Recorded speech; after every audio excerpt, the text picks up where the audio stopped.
Fala pessoal, beleza? E pelo visto a coisa em Brasília tá pegando fogo, hein? Alexandre de Moraes mandou prender o pessoal da PF não, da Receita Federal, da PF prendeu um monte de gente, colocou lá tornozeleira eletrônica em alguém lá. E alguns ministros do Supremo Federal acabou confessando que estão com medo do dossiê que o Alexandre de Moraes está montando. Pois é, galera. Criaram um monstro, agora ninguém sabe o que fazer. Deram poderes pro cara, né? Deram falar que ele podia salvar a democracia do jeito dele, criando inquérito interminável, né? Que é o inquérito da fake news lá em 2019, mais ou menos no meio de 2019. E o inquérito sem sentido nenhum, sem fundamento nenhum, igual os ditadores lá pelo mundo fizeram, igual a ditadura militar aconteceu. Cara, o mesmo modus operandi. E com certeza, né, o Alexandre de Moraes deve ter, ele é da centro-esquerda ali, do PSDB, com certeza ele estava lutando para tentar recuperar a terceira via. E viu que eles liberaram o Lula para que concorresse à eleição em 2022 e derrubasse o Bolsonaro e, consequentemente, o bolsonarismo. O problema é que nada disso aconteceu. O Bolsonaro está preso, mas, cara, o cara continua na boca principalmente da galera dos jornais, da esquerda, que continuam querendo difamar o Bolsonaro, e, cara, não conseguem, né? E o bolsonarismo, cara, tá forte. A gente vê isso aí não pelo Flávio em si, mas pelas coisas que vem acontecendo. A galera que veio junto com o Bolsonaro, que cresceu ali, Nicolas, ou Caiado, e outros caras começaram a vir nesse embalo, Zema, né, e eles estão ganhando força, né, que é o bolsonarismo, o Tarcísio mesmo. E a centro-esquerda não vai ressurgir. Todo esse esforço do Alexandre de Moraes e as coisas do STF foi para ressurgir a terceira via. Cara, não vai existir terceira via. Por mais que eles estejam aí lutando, eles estejam aí esbravejando, cara, não vai acontecer, meu. Não vai acontecer. Existem duas forças lutando, né? Entre a direita e a esquerda, que é... O John Nash, ele fala isso, são as esferas de poder, né? Então essas são as mais conflitantes. Uma terceira via, que é da pacificação, cara, nunca aconteceu. Você lembra que quando só existia PSDB e PT nas disputas presidenciais e de governos, enfim, lá dos anos 2000 até mais ou menos 2013. Cara, não existia esse lance de esfera de poder. Todo mundo achava que o PSDB era uma coisa de direita, e não é. E nem como terceira via funcionou, né? Nem como um mediador funcionou. Porque para eles, continuavam lá perdendo pro PT, mas estavam lá na aba da crista da onda. E bicho, eles não fizeram nada, cara. Aí quando todo mundo em 2018 percebeu que o PSDB não vai mudar, vai continuar aí lambendo as botas dessa esquerda radical, que é o PT, o PSOL, essas coisas. Cara, a galera foi pro outro lado. E isso foi uma coisa natural, ninguém forçou nada. E as redes sociais nem estavam estourando, começaram a estourar depois.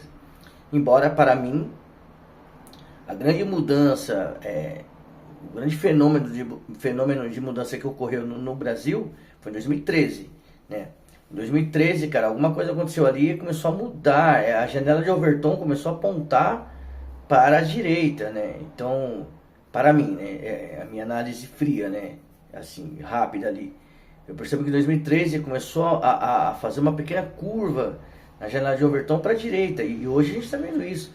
Os movimentos ganhando, os movimentos de direita, né, mais conservadores, ganhando projeção na política mundial, cara, né? E nem tô falando do Trump. O Trump é mais ou menos de direita, né? Ele é de direita, meio pro centro, quase indo pra esquerda.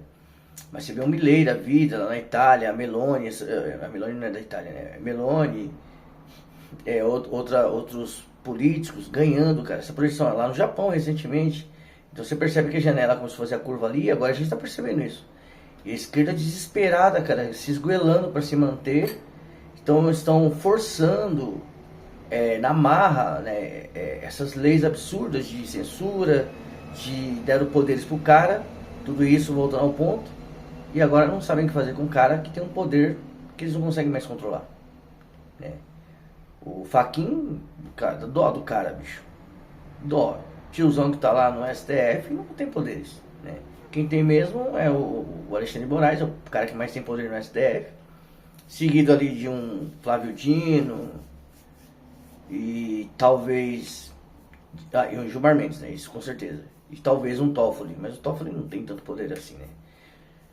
Mas esse trio que é o não a trinca que está trabalhando bastante, que a trinca que está trabalhando é Gilmar Mendes, Moraes e Toffoli, né? Mas o trio que disputa poder mesmo ali é o Moraes, o Dino, que manja mais de político que os outros dois, e o Gilmar Mendes, né? Então, essa crise no STF, né? Houve um relato de um dos juízes falando que eles estão com receio das coisas, do dossiê que o Moraes está fazendo. Cara, tudo isso foi eles que deram poder pro cara. E a Globo, né, e o UOL e outros jornais, né, a Veja, também deram poderes pro Moraes. E agora o Moraes tá caçando os caras, velho. Você entendeu? Então, assim, criaram um monstro. E agora o que a gente vai fazer? E a crise econômica é resultado disso, que deram poderes pro Moraes e começou a fazer também as suas comprinhas, né, comprar seus balcãozinhos de negócio, porque ele é a lei. Então o que ele fizer, lasque-se, né? Quem que vai contestar o cara? Então a crise do Banco Master começou com o Alexandre de Moraes. E isso também tem que ser levado em conta, né? A crise econômica que a gente está vivendo, a crise moral, a crise de quebra de confiança nas instituições financeiras, que está começando, né? Não temos ainda, mas está começando a surgir uma crise de confiança. Cara, o grande ativo do banco é a confiança. Se o banco não é mais confiável, quem que vai investir nele? Ninguém, né? Então, está começando a surgir uma crise de confiança nos bancos, uma crise de moral no STF, uma crise de moral política que já vem se arrastando há um tempo. Poderes para um cara que ele é supremo sobre tudo agora, né? Ele é a lei, ele é o Brasil, né? O Lula vai estar se tornando uma figura decorativa e fora os escândalos do carnaval, que na minha opinião, olhando agora assim, o Lula fez isso de propósito para ele se tornar inelegível, para falar, tá vendo, não consegui concorrer porque me tornaram inelegível. Porque o cara tá vendo que vai perder e o STF tá com uma força enorme sobre esse cara. Então é isso. Cara, então, concluindo tudo isso aqui, é o seguinte, deram o poder pro monstro, e como é que acalma ele agora? Tá aí a crise começando. E tudo entrelaçado. Economia, moral e agora a crise política, né? Porque agora muitos políticos envolvidos nos escândalos aí. E fora isso, o INSS, que também está atrelado a tudo isso. É isso aí, jovem. Brasil, não sei como a gente vai sair do outro lado do túnel que a gente está entrando, né? Sei que vamos sair, né? Como iremos sair, né? Não sei. Quem sabe mais amadurecidos, quem sabe um país mais fortalecido, né? E politicamente melhor posicionado, né? Sem essas amarras desses currais políticos que a gente conhece. Essa é a minha esperança.